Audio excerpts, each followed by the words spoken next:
أعوذ بالله من الشيطان الرجيم.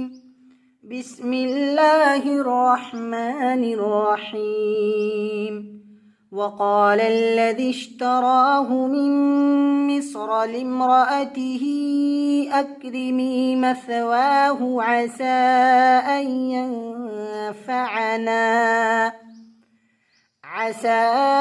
أن ينفعنا أو نتخذه ولدا.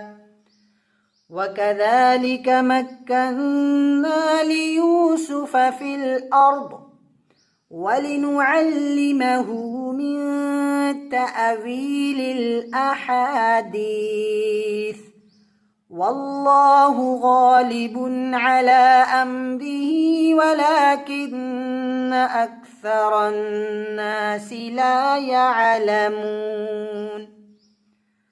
ولما بلغ أشده آتيناه حكما وعلما وكذلك نجزي المحسنين.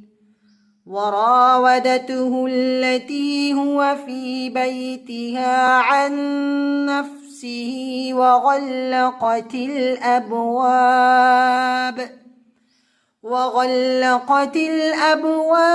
وقالت هيت لك.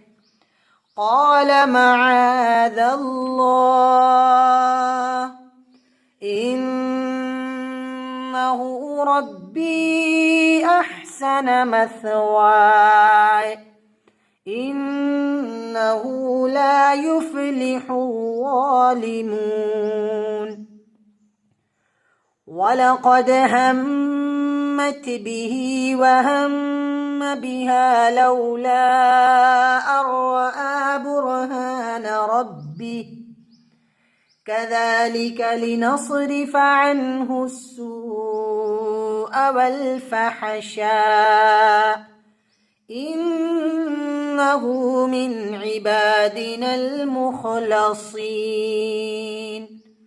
واستبق الباب وقدت قميصه من دبر وألف يا سيدها لدى الباب.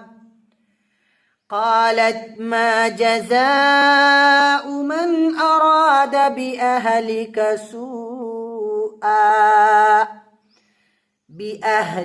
سوءا إلا أن يسجن أو عذاب أليم.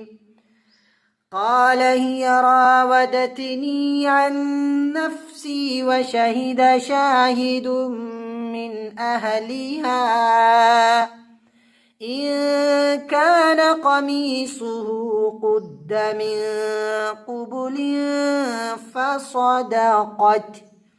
فصدقت وهو من الكاذبين.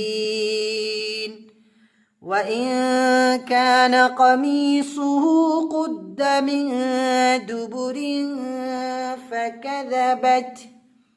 فكذبت وهو من الصادقين.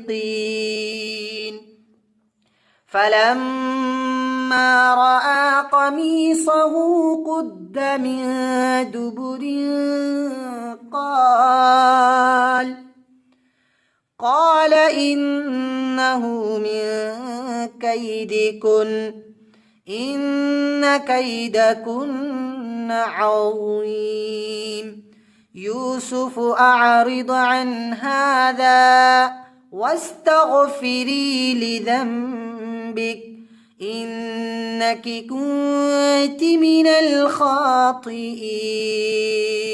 صدق الله العظيم.